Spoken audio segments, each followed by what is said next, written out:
Iba talaga ang usapan pag love life problem.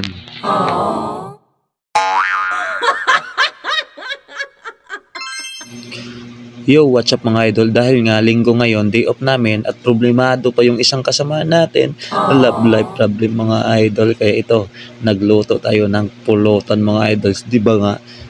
Oh. Huwag niyong sabihin na hindi niyo ito naranasan. Pag magka-love life problem kayo, automatic alak na kagad ang solusyon niyan. Kaya ito mga idol, sama-sama kami dito sa barracks namin. Dito pa rin kami sa Batangas. At syempre nagluto tayo dito ng pulutan.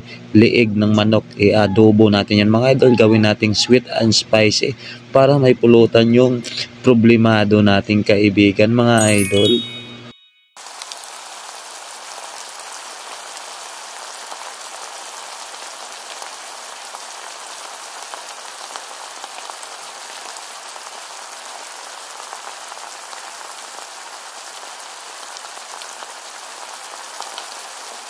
At syempre habang nagluluto tayo ng pulutan nila, sila mga idol nag-i-enjoy na.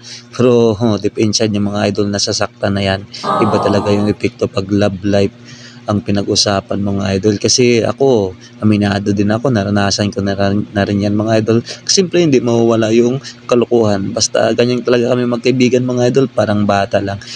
Malilimutan mo talaga yung problema mo. Pero alam ko kinabukasan babalik din yan, agdagdag sakit sa ulo mo pa kasi nga hangover ka pa.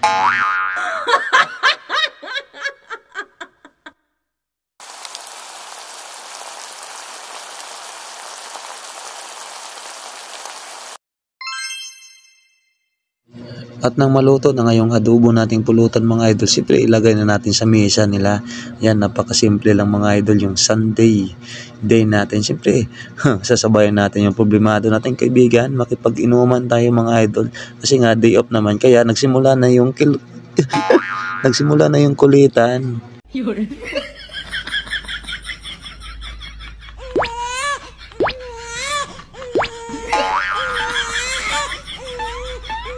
At siyempre, hindi mawawala yung drama, iyakan na mga idol.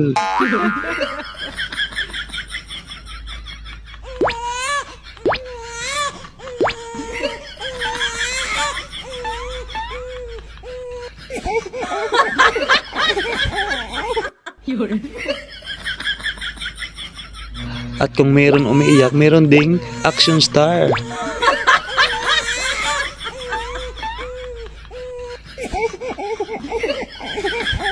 Kaya shout out sa mga kalalakihan dyan.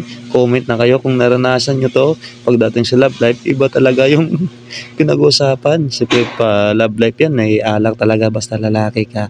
Pero siyempre, control din. At siyempre, iwasan natin yung gulo. Chill lang habang walang trabaho, habang problemado ka pa. Bukas na nating isipin pag wala ka ng pera.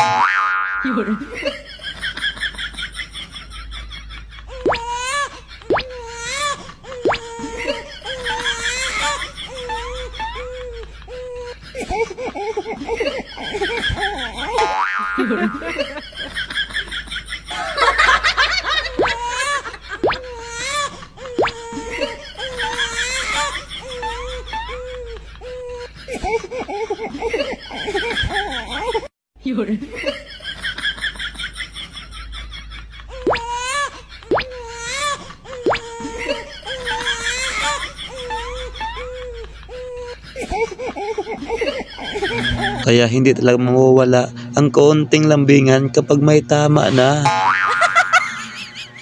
Ayun, sa sobrang exhibition, lahat tulog na.